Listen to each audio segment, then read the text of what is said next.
Hi there, folks. Good morning. How are we doing today? It's a new week. Time to rise and shine one more time.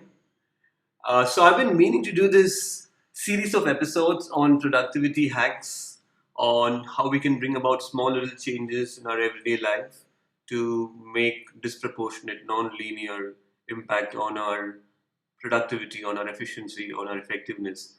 We did a recent series of episodes on meaningful conversations for Hong Kong radio, which is very well received. So, this is another attempt to use this medium to be able to contribute in a meaningful, positive way.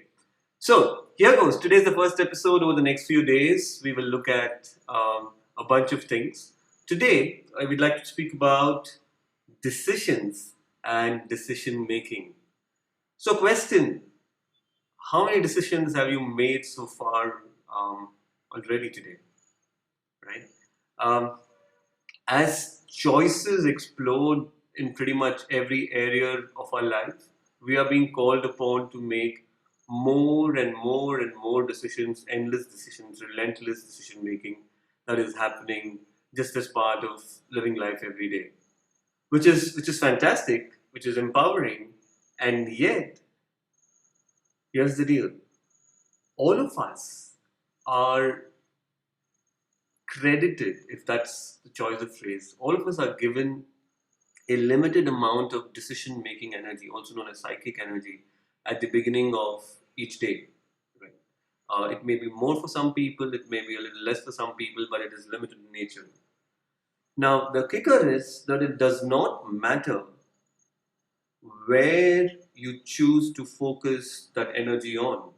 So, meaning to say that if I'm choosing to use that energy on deciding what are the clothes that I want to wear, or what is it that I should call for on Swiggy or Zomato in the afternoon, I'm using the same decision making energy I'd use if I were to decide which market should I enter for my startup, or what's the go to market strategy I'd like for my new product or my service.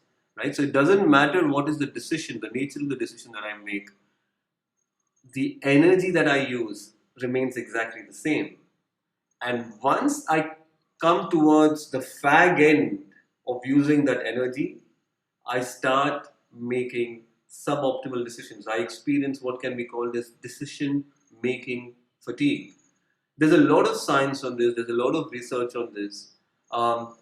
One case in point is, if you notice, Barack Obama, Mark Zuckerberg, Michael Dell, to name only three people, there are many others. What's common to them other than the fact that they have perhaps a lot of money or they're very famous? Think about it. What you'd notice is that these three people wear the same clothes every day, right? They have outsourced what to them is one decision that they don't want to make. Similarly, you can outsource, you can choose to outsource what you're eating. You may want to have somebody else decide what should come in front of you for lunch and for dinner. So that you are able to focus your energy on those decisions that are truly meaningful for you, that truly have big consequences for the life that you lead. Right?